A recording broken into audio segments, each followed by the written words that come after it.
हाँ जी, तो पिछली रील में मैंने आपको बोला था कि अगर LLP बेन 4 का रिप्लाई नहीं आया तो आप ट्रिब्यूनल को अप्लाई कर सकते हैं, और अगर ट्रिब्यूनल को लगता है कि ये बंदा छुपा रहा है अपनी होल्डिंग, तो वो आपके खिलाफ ऑर्डर्स पास कर सकते हैं in the form of restrictions. वो रेस्ट्रिक्शंस होंगे, हम आपको ट्रांसफर करने से रोक देंगे, हम आपको प्रॉफिट मिलने से रोक देंगे, हम आपके वोटिंग राइट सस्पेंड कर देंगे, या फिर कुछ भी ऐसा हो सकता है।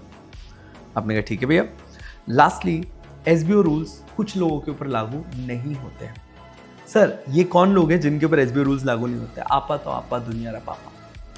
सेंट्रल गवर्नमेंट कह रही, स्टेट गवर्नमेंट कह रही कि हम पर SBO रूल लागू नहीं होते हैं, या फिर कोई भी गवर्नमेंट कंट्रोल्ड एंटिटीज हैं उनके ऊपर SBO रूल्स लागू नहीं होते हैं।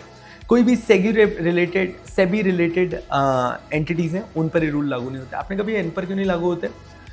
ये सब स्पेशल बॉडीज हैं, IRDAI, सेबी, इनके ऊपर लागू नहीं होता। सो RBI, PFRDA, SEBI, central government owned businesses, इनके ऊपर SBO रूल्स लगते ही नहीं है। तो प्लीज ये याद रखना, केस बेस में ये सारी चीजें बहुत काम आ सकती हैं।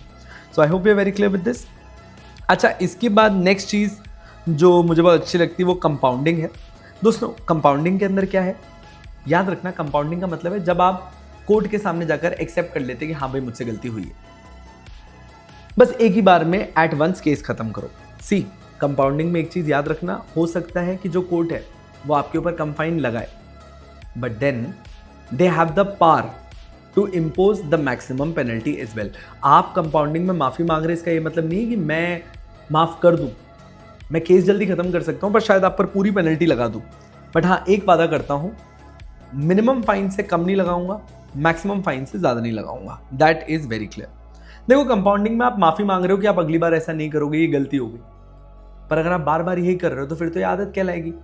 तो याद रखना, एक सिमिलर ऑफेंस जो आज कंपाउंड हुआ है वो अगले 3 साल तक कंपाउंड नहीं हो सकता। 3 साल के बाद इसको फ्रेश कंपाउंडिंग की तरह माना जाएगा। Sure enough till here? अच्छा, अगर आपकी कंपाउंडिंग हो गई है, ठीक है, रीजनल डायरेक्टर ने कंपाउंडिंग कर दी है, पर फिर भी उसके बाद भी आपने वही गलती करी या फिर आपने काम नहीं किया जो आपके खिलाफ ऑर्डर आया था वो, तो भैया आपके ऊपर डबल पेनल्टी भी आ सकती है क्योंकि आपने कंपाउंडिंग फेल करवा दी। Sure enough? That's it. Scroll up for the last reel जिसके अंदर हम फाइनल कंक्लूड करते हैं आपके इस चैप्टर को।